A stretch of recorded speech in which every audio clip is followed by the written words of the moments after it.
Hello friends. कोविड-19 lockdown के इस दौर में यूं तो हम सभी अलग अलग दिक्कतों और परेशानियों का सामना कर रहे हैं, पर ये दौर शायद इस देश के मज़दूरों और कामगारों पर सबसे मुश्किल, सबसे दूभर गुज़र रहा है। शहरों में रोज़गार है नहीं और ये लोग हज़ारों हज़ार किलोमीटर का रास्ता किसी भी तरह पैदल, साइकिल, रिक्शा, रेड़ी, रेलवे ट्रैक पैदल चल के, नदी पैदल पार करके बस किसी भी तरह अपने गांव पहुंच जाना चाहते हैं। तो क्या लॉकडाउन से पहले शहरों में इनके हालात बहुत बेहतर थे? ज़िंदगी खुशहाल थी? Definitely not.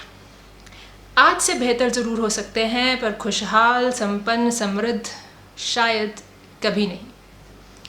अगर हम बीते 100 सालों का साहित्य भी उठाकर देखें तो हर दौर, हर दशक के साहित्यकार ने अपने नॉवल, किस्से, कहानी, कविताओं में मज़दूरों की हार्डशिप्स, तंगहाली, मुफलिसी, दिक्कतें, इनको बराबर दर्ज किया है। और ये पढ़कर आपको एहसास होता है कि ये सिचुएशन, ये हालात नए नहीं हैं। इनका स्वरूप, इनका फॉर्म, इनकी मैनिफेस्टेशन नहीं हो सकती है, पर मज़दूर और मुफलिसी, तंगहाली, ये बरसों से एक साथ चलते चले आ रहे हैं।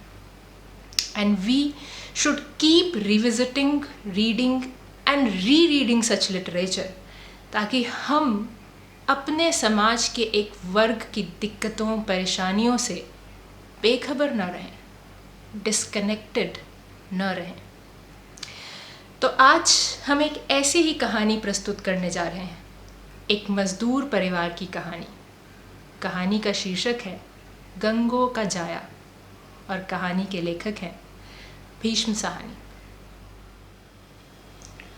गंगो की जब नौकरी छूटी तो बरसात का पहला छींटा पड़ रहा था। पिछले 3 दिन से गहरे नीले बादलों के पुंज आकाश में करवटें ले रहे थे, जिनकी छाया में गर्मी से अलसाई हुई पृथ्वी अपने पहले ठंडे उच्छ्वास छोड़ रही थी। और शहर भर के बच्चे बूढ़े बरसात की पहली बारिश का नंगे बदन स्वागत करने के लिए उतावले हो रहे थे। ये दिन नौकरी से निकाले जाने का न था। बेशक मजदूरी की नौकरी थी, पर बनी रहती तो इसकी स्थिरता में गंगो भी बरसात के छींटे का शीतल स्पर्श ले लेती। पर हर शगुन के अपने चिन्ह होते हैं। गंगो ने बादलों की पहली गर्जन में ही जैसे अपने भाग्य की आवाज सुन ली थी। नौकरी छूटने में देर नहीं लगी। गंगो जिस इमारत पर काम करती थी, उसकी निचली मंजिल तैयार हो चुकी थी और अब दूसरी मंजिल पर काम चल रहा था। नीचे मैदान में से गारे की टोकरियां उठा उठाकर छत पर ले जाना गंगो का काम था। मगर आज सुबह जब गंगो टोकरी उठाने के लिए जमीन की ओर झुकी तो उसके हाथ जमीन तक न पहुंच पाए। जमीन पर पांव के पास पड़ी हुई टोकरी को छूना मानो एक गहरे कुएं के पानी को छूने के समान होने लगा। इतने में किसी ने गंगो को पुकारा, मेरी मान जाओ गंगो, अब टोकरी तुमसे ना उठेगी, तुम छत पर ईंट पकड़ने के लिए आ जाओ।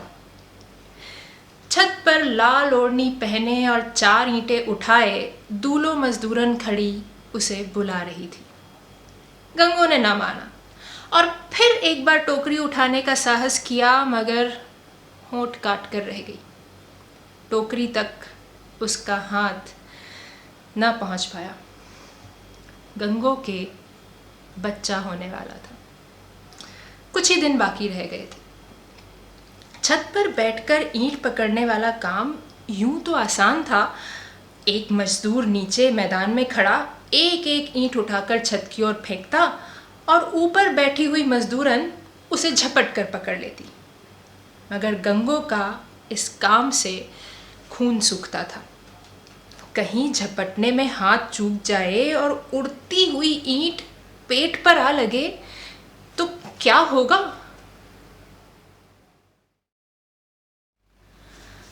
ठेकेदार हर मजदूर के भाग्य का देवता होता है। जो उसकी दया बनी रहे तो मजदूर के सब मनोरथ सिद्ध हो जाते हैं, पर जो देवता के तेवर बदल जाएं तो अनहोनी होके रहती है। गंगो अभी खड़ी सोच ही रही थी कि कहीं से मकान की परिक्रमा करता हुआ ठेकेदार सामने आ पहुंचा। छोटा सा पतला शरीर, काली टोपी, घनी घनेरी मूंछों में से बीड़ी का धुआं छोड़ता हुआ गंगो को देखते ही चिल्ला उठा, खड़ी देख क्या रही है? उठाती क्यों नहीं? जो पेट निकला हुआ था तो आई क्यों थी? गंगो धीरे धीरे चलती हुई ठेकेदार के सामने आ खड़ी हुई। ठेकेदार का डर होते हुए भी गंगो के होठों पर से वो हल्की सी स्निग्ध मुस्कान ओझल न हो पाई जो महीने भर से उसके चेहरे पर खेल रही थी, जब से बच्चे ने गर्भ में ही अपने कौतुक शुरू कर दिए थे और गंगो की आंखें जैसे अंतर्मुखी हो गई थीं।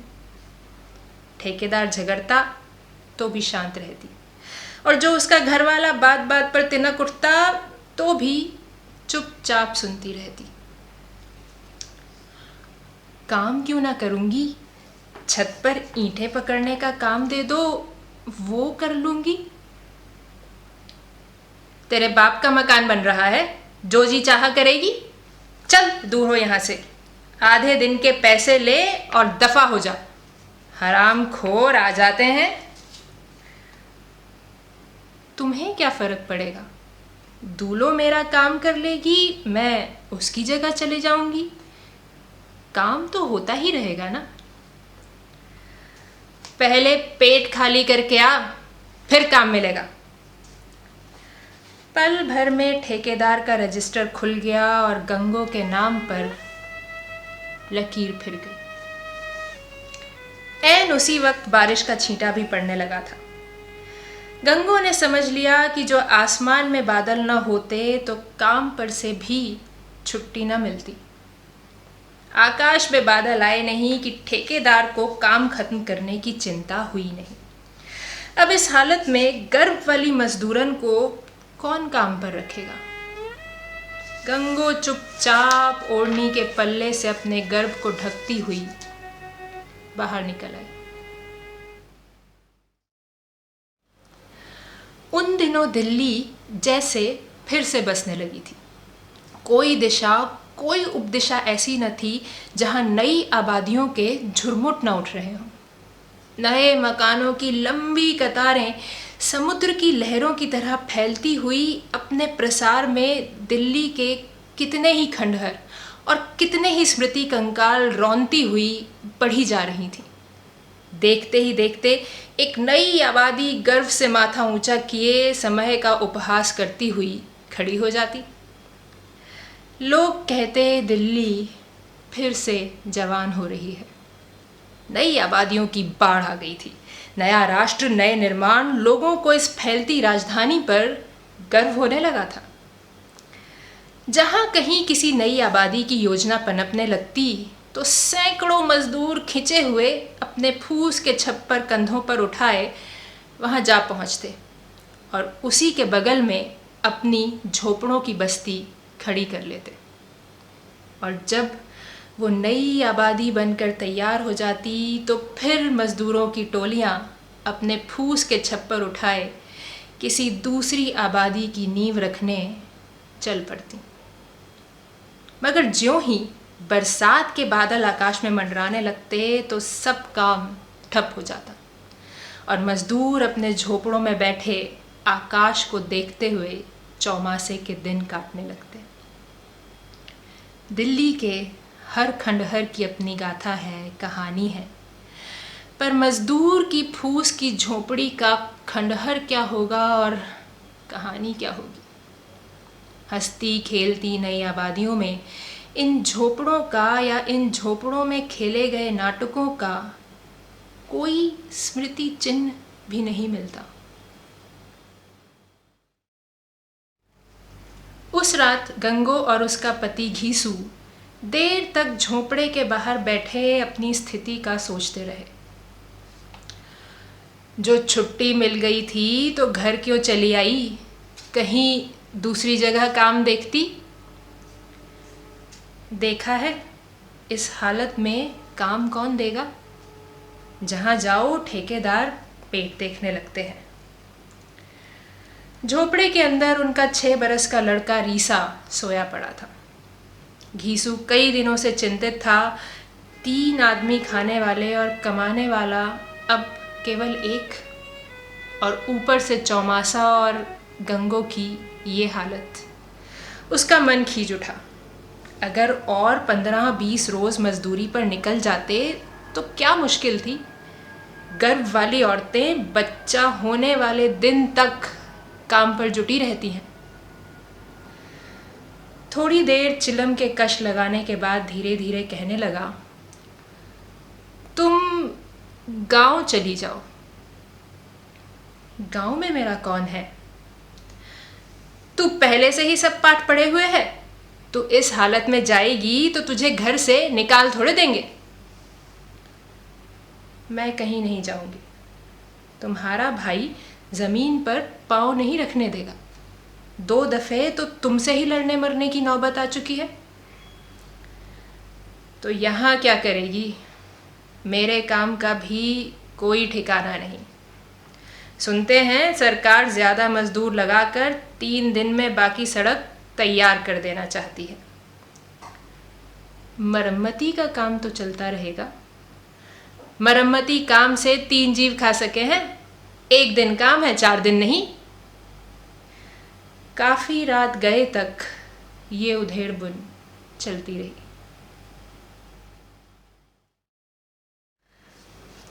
सोमवार को गंगो काम पर से बर्खास्त हुई और शनिचर तक पहुँचते पहुँचते झोपड़ी की गृहस्थी डावाडोल हो गई।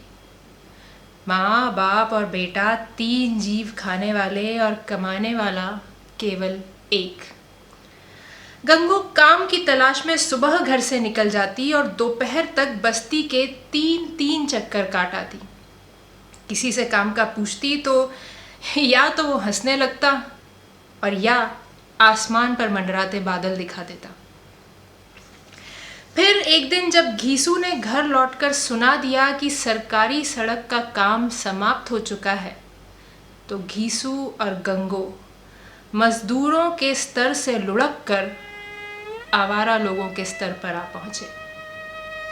कभी चूल्हा जलता, कभी नहीं। भर पेट खाना किसी को न मिल पाता। छोटा बालक रीसा, जो दिन भर खेलते ना थकता था, अब झोंपड़े के इर्द गिर्द ही मंडराता रहता।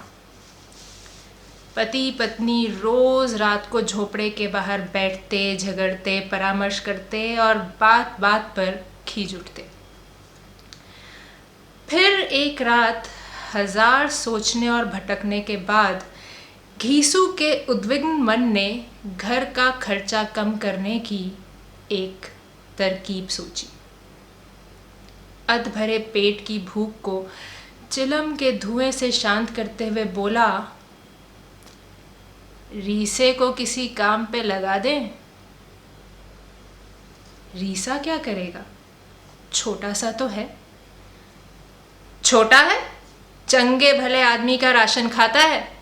इस जैसे सब लड़के काम करते हैं। गंगो चुप रही। कमाऊ बेटा किसे अच्छा नहीं लगता, मगर रीसा अभी सड़क पर चलता भी था तो बाप का हाथ पकड़कर। वो क्या काम करेगा? पर घीसू कहता गया, इस जैसे लौंडे बूट पॉलिश करते हैं, साइकिलों की दुकानों पर काम करते हैं, अखबार बेचते हैं, क्या नहीं करते? कल ही इसे मैं गणेशी के सुपुर्द कर दूंगा। इसे बूट पॉलिश करना सिखा देगा। गणेशी घीसू के गांव का आदमी था। इस बस्ती से 1 फरलांग दूर पुल के पास छोटी सी कोठरी में रहता था। एक छोटा सा संदूकचा कंधे पर लटकाए गलियों के चक्कर काटता और बूटों के तलवे लगाया करता था। दूसरे दिन घीसू काम की खोज में निकलते हुए गंगो से कह गया, मैं गणेशी को रास्ते में कहता जाऊंगा, तू सूरज चढ़ने तक रीसे को उसके पास भेज देना। रीसा काम पर निकला। छोटा सा पतला शरीर, चकित उत्सुक आंखें, बदन पर एक ही कुर्ता लटकाए हुए। गणेशी के घर तक पहुंचना कौन सी आसान बात थी। रास्ते में प्रकृति रीसे के मन को लुभाने के लिए जगह जगह अपना माया जाल फैलाए बैठी थी। किसी जगह दो लौंडे झगड़ रहे थे, उनका निपटारा कराना जरूरी था। रीसा घंटा भर उन्हीं के साथ घूमता रहा। कहीं एक भैंस कीचड़ में फंसी पड़ी थी तो कहीं पर एक मदारी अपना खेल दिखा रहा था। रीसा दिन भर घूम फिर कर दोपहर के वक्त हाथ में एक छड़ी घुमाता हुआ घर लौट आया। कह देना आसान था कि रीसा काम करे, पर रीसे को काम में लगाना नए बैल को हल में जोतने के बराबर था। पर उधर झोंपड़े में बची बचाई रसद खत्म होती जा रही थी। दूसरे दिन घीसू ने उसे खुद जाकर गणेशी के सपुर्द कर दिया और 5-7 आने पैसे भी पॉलिश की डब्बी और ब्रश के लिए दे आए। उस दिन तो रीसा जैसे हवा में उड़ता रहा। दिल्ली की नई नई गलियां घूमने को मिली, नए नए लोग देखने को मिले, चप्पे चप्पे पर आकर्षण था। रीसे की समझ में ना आया कि बाप गुस्सा क्यों हो रहा था जब उसे यहाँ घूमने के लिए भेजना चाहता था। दुकानें रंग बिरंगी चीज़ों से लदी हुई और भीड़ इतनी कि रीसे का मन चकरा गया। रीसे की माँ सड़क पर आंखें गाड़े उसकी राह देख रही थी जब रीसा अपने बोझल पांव खींचता हुआ घर पहुंचा। अपने 6 साल के नन्हे से जीवन में वो इतना कभी नहीं चल पाया था जितना कि आज एक दिन में। मगर माँ को मिलते ही वो उसे दिन भर की देखी दिखाई सुनाने लगा।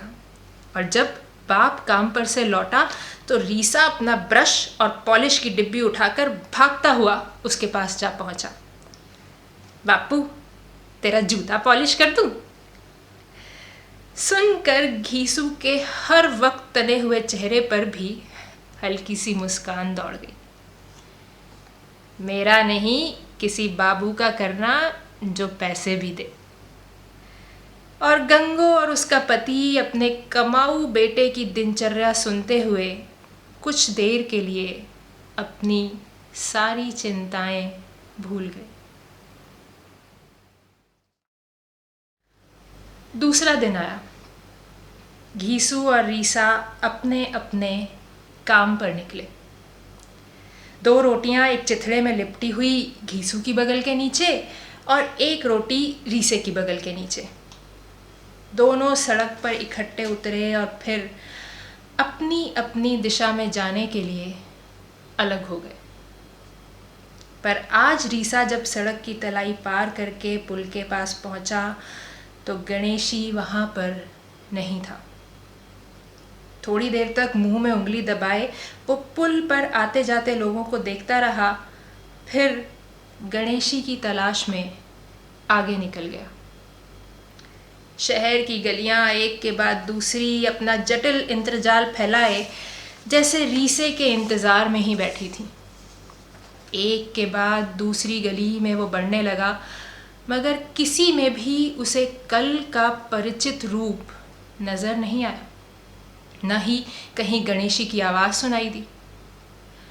थोड़ी देर बाद घूमने के बाद रीसा एक गली के मोड़ पर बैठ गया। अपनी पॉलिश की डिब्बी और ब्रश सामने रख लिए और अपने पहले ग्राहक का इंतज़ार करने लगा। गणेशी की तरह उसने मुंह टेढ़ा करके पॉलिश का शब्द पूरी चिल्लाहट के साथ पुकारा। पहले तो अपनी आवाज़ ही सुनकर हैरान हो रहा, फिर निसंकोच बार बार पुकारने लगा। 5-7 मर्तबा ज़ोर ज़ोर से चिल्लाने पर एक बाबू जो सामने एक दुकान की भीड़ में सौदा खरीदने के इंतज़ार में खड़ा था, रीसे के पास चला आया। पॉलिश करने का क्या लोगे? जो खुशी हो दे देना। रीसे ने गणेशी के वाक्य को दोहरा दिया। बाबू ने बूट उतार दिए और दुकान की भीड़ में फिर जाकर खड़ा हो गया। रीसे ने अपनी डिबिया खोली। गणेशी के वाक्य को तो वो दोहरा सकता था, मगर उसकी तरह हाथ कैसे चलाता? बूट पर पॉलिश क्या लगी जितनी उसकी टांगों, हाथों और मुंह पे लगी। एक जूते पर पॉलिश लगाने में रीसे की आधी डिब्बी खर्च हो गई। अभी बूट के तलवे पर पॉलिश लगाने की सोच ही रहा था कि बाबू सामने आ खड़ा हुआ। रीसे के हाथ अनजाने में ठिठक गए। बाबू ने बूटों की हालत देखी, आओ देखा ना ताओ, जोर से रीसे के मुंह पर थप्पड़ दे। रीसा का मुंह घूम गया। उसकी समझ में ना आया कि बात क्या हुई है। गणेशी को तो किसी बाबू ने थप्पड़ नहीं मारा था। हरामजादे, काले बूटों पर लाल पॉलिश। और गुस्से में बाबू गालियां देने लगा। पास खड़े लोगों ने यह अभिनय देखा, कुछ हंसे, कुछ एक ने बाबू को समझाया, दो एक ने रीसे को गालियां दी और उसके बाद बाबू गालियां देता हुआ बूट पहनकर चला गया। रीसा हैरान और परेशान कभी एक के मुंह की तरफ, कभी दूसरे की मुंह की तरफ देखता रहा और फिर वहां से उठकर धीरे धीरे गली के दूसरे कोने पर जाकर खड़ा हो गया। हर राह जाते बाबू से उसे डर लगने लगा। गणेशी की तरह पॉलिश चिल्लाने की उसकी हिम्मत न हुई। रीसे को माँ की याद आई और उल्टे पांव वापस हो लिया, मगर गलियों का कोई छोर किनारा न था। एक गली के अंत तक पहुंचता तो चार और गलियां सामने आ जाती। अनगिनत गलियों में घूमने के बाद वो घबरा कर रोने लगा, मगर वहाँ कौन उसके आंसू पोंछने वाला था। एक गली के बाद दूसरी गली लांघता हुआ कभी गणेशी की तलाश में, कभी माँ की तलाश में वो दोपहर तक घूमता रहा। बार बार रोता और बार बार हैरान और डर के चुप हो जाता। फिर शाम हुई और थोड़ी देर बाद गलियों में अंधेरा छाने लगा। वो एक गली के नाके पर खड़ा सिसकियां ले ही रहा था कि उस जैसे ही लड़कों का टोला यहाँ वहाँ से इकट्ठा होकर उसके पास आ पहुँचा। एक छोटे से लड़के ने अपनी फटी हुई टोपी सर पर खिसकाते हुए कहा, अबे साले, रोता क्यों है? दूसरे ने उसका बाजू पकड़ा और रीसे को खींचते हुए एक बरामदे के नीचे ले गया। तीसरे ने उसे धक्का दिया। चौथे ने उसके कंधे पर हाथ रखते हुए उसे बरामदे के एक कोने में बैठा दिया। फिर उस छोटे से लड़के ने अपने कुर्ते की जेब में से थोड़ी सी मूंगफली निकालकर रीसे की झोली में डाल दी। ले साले, कभी कोई रोता भी है? हमारे साथ घुमा कर हम भी बूट पॉलिश करते हैं। आधी रात गए नन्हा रीसा जीवन की पूरी एक मंजिल एक दिन में लांघ कर सर के नीचे ब्रश और पॉलिश की डब्बी रखे उसी बरामदे की छत के नीचे अपनी यात्रा के नए साथियों के साथ भाग्य की गोद में सोया पड़ा था। उधर झोपड़े के अंदर लेटे लेटे कई घंटे की विफल खोज के बाद घीसू गंगो को आश्वासन दे रहा था। मुझे कौन काम सिखाने आया था? सभी गलियों में ही सीखते हैं। मरेगा नहीं, घीसू का बेटा है। कभी न कभी तुझे मिलने आ ही जाएगा। घीसू का दुखी मन जहाँ बेटे के यूं चले जाने पर व्याकुल था, वहाँ इस दारुण सच को भी ना भूल सकता था कि अब झोपड़े में दो ही आदमी होंगे और बरसात कटने तक और गंगो की गोद में नया जीव आ जाने तक झोपड़ा शायद सलामत खड़ा रह सकेगा। और उधर गंगो झोपड़े की बालिश्त भर ऊंची छत को ताकती हुई चुपचाप लेटी हुई थी। उसी वक्त गंगो के पेट में उसके दूसरे बच्चे ने करवट ली, जैसे संसार का नवागंतुक संसार का द्वार खटखटाने लगा हो। और गंगो ने सोचा, ये क्यों जन्म लेने के लिए इतना बेचैन हो रहा है। गंगो का हाथ कभी पेट के चपल बच्चे को सहलाता और कभी आंखों से आंसू पोंछने लगता। आकाश पर बरसात के बादलों से खेलती हुई चांद की किरणों के नीचे नए मकानों की बस्ती झिलमिला रही थी। दिल्ली फिर बस रही थी और उसका प्रसार दिल्ली के बढ़ते गौरव को चार चांद लगा रहा था। तो ये थी भीष्म साहनी की कहानी गंगो का जाया। I hope you liked it. Till we meet again in person, stay safe, stay connected. Bye-bye.